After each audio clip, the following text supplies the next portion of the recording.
Hello everyone, मैं CSIT online classes से आज आपको CSS के नेक्स्ट लेसन को कंटिन्यू करूंगी, जिसमें हम लोग सेलेक्टर के बारे में समझेंगे। तो सबसे पहले सेलेक्टर समझते हैं। सेलेक्टर क्या होता है? CSS selector defined the elements to which a set of CSS rule apply. CSS selector बताता है कि जो CSS रूल है वो किस एलिमेंट पे किस तरीके से अप्लाई होगा, वो बताता है आपका CSS सेलेक्टर। सेलेक्टर उसी को कहते हैं जो हम लोग CSS लिखते हैं या CSS के रूल को लिखते हैं, जो भी वो किस एलिमेंट पे और किस तरीके से लिख रहे हैं वो बताता है CSS सेलेक्टर। अब CSS सेलेक्टर के बहुत सारे टाइप्स होते हैं, ठीक है। द टाइप्स ऑफ सेलेक्टर, तो हम लोग सबसे पहला टाइप समझ रहे हैं, the CSS element selector. Element selector किसको बोलते हैं? एलिमेंट किसको बोलते हैं? हम लोग HTML में टैग को बोलते हैं, यानी ऐसे सेलेक्टर जो हम टैग नेम से लिखते हैं उसे हम लोग एलिमेंट सेलेक्टर बोलते हैं। The element selector select HTML element based on the HTML name।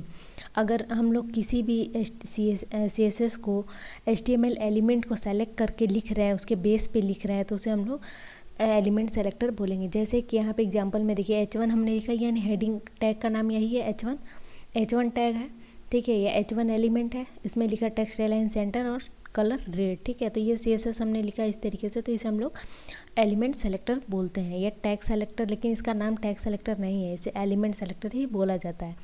Okay, तो हम लोग चलिए देखते हैं कि आखिर कैसे लिखते हैं हम लोग एलिमेंट सेलेक्टर को। तो नोटपैड पे चलते हैं।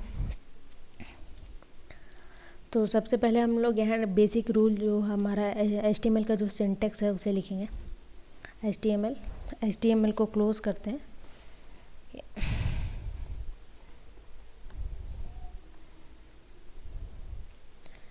यहाँ पे हेड लिखते हैं,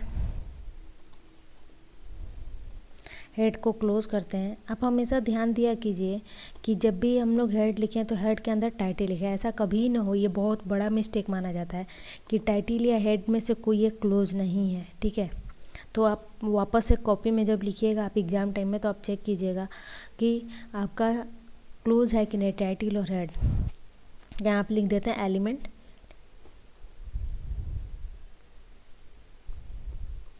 एलिमेंट सेलेक्टर। ओके, ये टाइटल हमारा क्लोज हो गया, ये हेड क्लोज हो गया। अब हम बॉडी स्टार्ट करते हैं।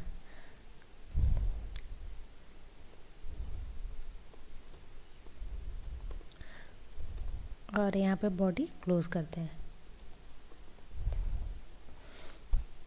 अब यहाँ बॉडी क्लोज करने के बाद हम लोग करते क्या है, यहाँ पे जैसे जिसकी भी कोडिंग करनी है, तो हम लोग एक नया टैग पढ़ रहे हैं डिव। ये आपके कोर्स में था, बट उस टाइम इसलिए नहीं बताया जब HTML बता रहे थे, क्योंकि आपको अगर डायरेक्ट डिव बताएंगे तो कुछ समझ ही नहीं आएगा कि हम लोग किस तरीके का कहाँ यूज़ कर रहे हैं, जब तक ये शो नहीं होगा, ठीक है।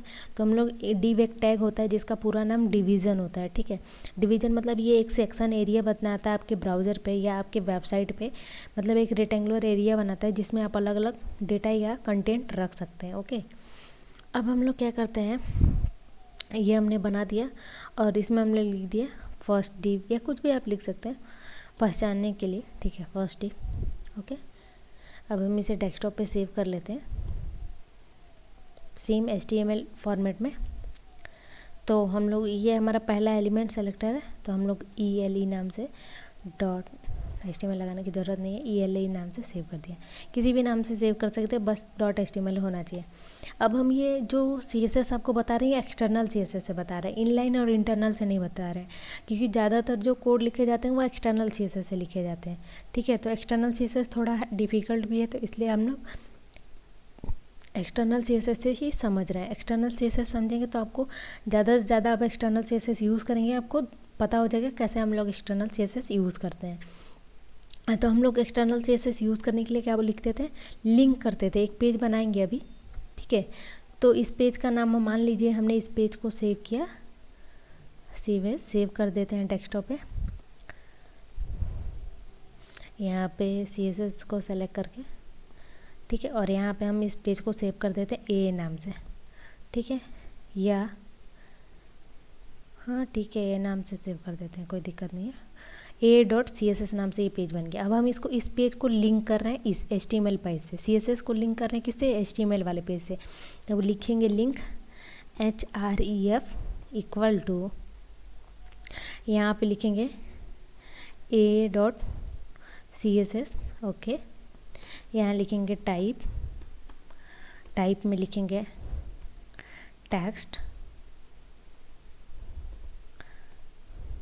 CSS, और यहाँ रिलेटिव लिखेंगे rel इक्वल टू, ये इसका पूरा भी नाम बता रहे हैं, रिलेटिव होता है, href का मतलब हाइपर रेफरेंस होता है, ठीक है। रिलेटिव में लिखेंगे स्टाइल शीट,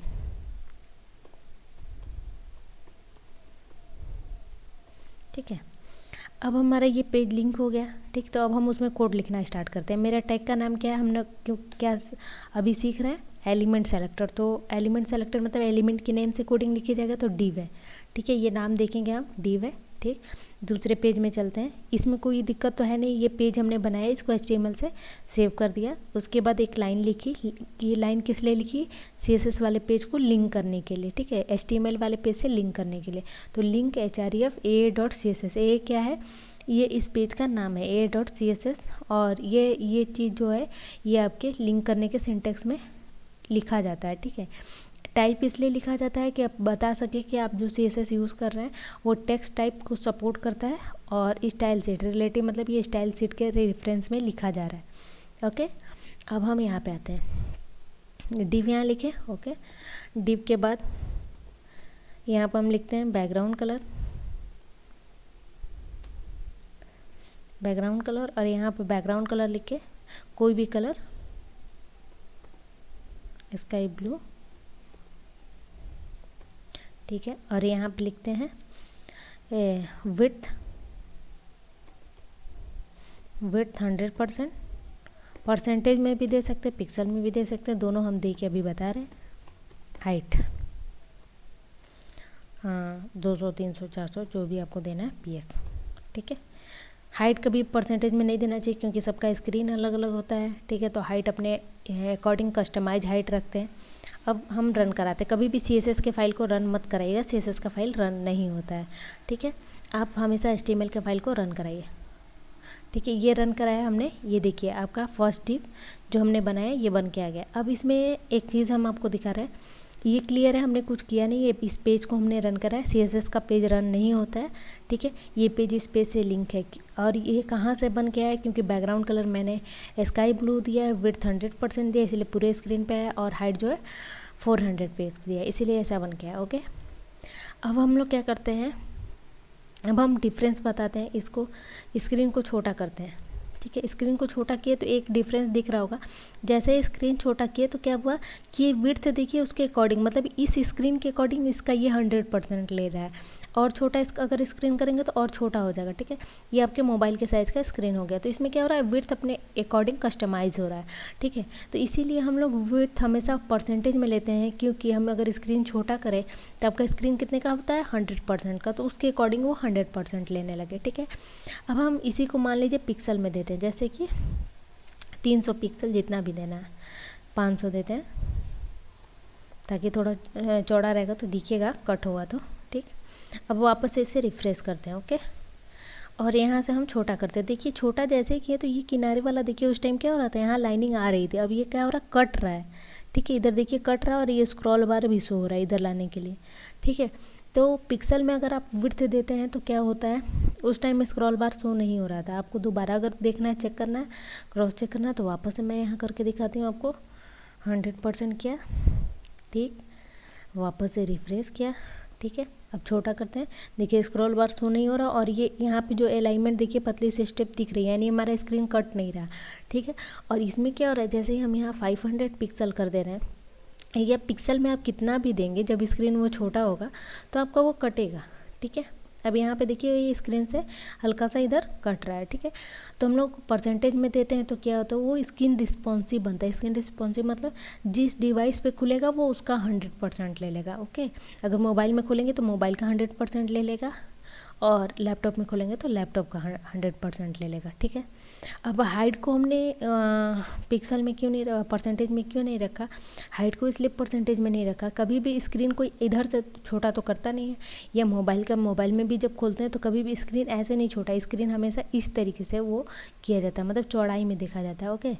और हाइट जो होता है अपने अकॉर्डिंग आप कस्टमाइज रख सकते हैं, जितना भी आपको हाइट चाहिए, ठीक है। पिक्सल में, पिक्सल का मतलब होता है डॉट पर इंच, और परसेंटेज हम लोग लेते हैं तब जब हमें स्क्रीन रिस्पॉन्सिव कोई चीज़ बनाना होता है। तो हमने एक DVA बनाया छोटा सा एलिमेंट सेलेक्टर के जरिए। तो एलिमेंट सेलेक्टर के जरिए आप बहुत सारे काम कर, अब जैसे कि मान लीजिए इसी में आपको HTML के पैराग्राफ में कुछ काम करना हो, ठीक है। बहुत सारी, जरूरी नहीं एक ही सिर्फ काम कर सकते, हज़ारों लाइन लिख सकते हैं इसमें, ठीक है। और यहाँ पे हमने कुछ ऐसे लिख दीजिए, दिस इज पैराग्राफ। अभी धीरे धीरे बताएंगे, सारा चीज़ें एक बार बताएंगे तो दिक्कत होना। पैराग्राफ, अब हम चाहते हैं कि अभी देखिए इस पेज पे कैसे ये लिख के आ रहा है, ठीक है, ये पैराग्राफ, लेकिन हम चाहते हैं इसके नीचे भी पूरा बैकग्राउंड कलर आ जाए, इसका कलर अलग हो जाए, ठीक है। तो हम लोग आते हैं CSS में, ये भी एलिमेंट सेलेक्टर के जरिए लिखेंगे। यहाँ पे लिखते हैं P, इसमें लिखते हैं बैकग्राउंड कलर, और यहाँ पे लिखते हैं 100%, और यहाँ पे ओहो सॉरी बैकग्राउंड कलर में नाम देंगे कलर का रेड। आप ऐसे भी कलर का नाम दे सकते हैं, और आप चाहें तो हेक्साडेसिमल में भी कलर कोड दे सकते हैं, ठीक है, FF। लेकिन हेक्साडेसिमल कलर कोड बनता कैसे, ये तो हम इतना नहीं डिटेल बता सकते हैं अभी इस वीडियो में, ठीक है, नेक्स्ट कभी बताएंगे। तो ये हेक्साडेसिमल कोड आप इतना समझ लीजिए कि A से F तक जो अल्फ़ाबेट होते हैं, और 0 से 9 तक जितने भी डिजिट होते हैं, ठीक है, उससे मिला के आप कोई भी यहाँ पे लिखें, जैसे EE FF 00 लिखेंगे तो वो भी कोई ना कोई कलर कोड होगा, ठीक है। तो ये जो होता है कॉम्बिनेशन होता है हेक्साडेसिमल कलर कोड का, ठीक है। तो ये आप यूज़ कर सकते हैं। हेक्साडेसिमल इसको क्यों बोले, क्योंकि इसमें नंबर और अल्फ़ाबेट दोनों है, ठीक है। तो हेक्साडेसिमल कलर कोड का भी यूज़ कर सकते हैं, डायरेक्ट नाम भी लिख सकते हैं, अगर आपको नहीं पता है तो डायरेक्ट नाम लिखिए उसका, उस कलर का, ठीक है। और यहाँ लिखते हैं हम लोग विड्थ में लिखते हैं 100%, ठीक। अब रन कराते हैं HTML वाले पेज को, आ गया ये, ठीक है, ये ऑरेंज कलर था, ठीक है, ये आगे। अब इस पे ये कलर, फ़ॉन्ट कलर जो है वाइट करना चाहते हैं, या फ़ॉन्ट कलर बड़ा करना चाहते हैं, ठीक है। तो यहाँ पे इसकी प्रॉपर्टी जो होती है, प्रॉपर्टी आपको प्रैक्टिस करने से याद होगी, फ़ॉन्ट साइज, ठीक है, 100 px,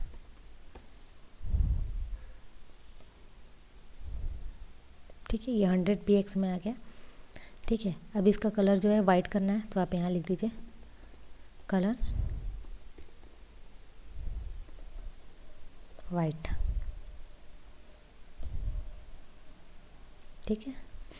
तो ये आपका हम लोग एलिमेंट सेलेक्टर के बारे में पढ़े हैं आज, ठीक है, एलिमेंट सेलेक्टर को कैसे यूज़ करते हैं, ये सारी चीज़ें।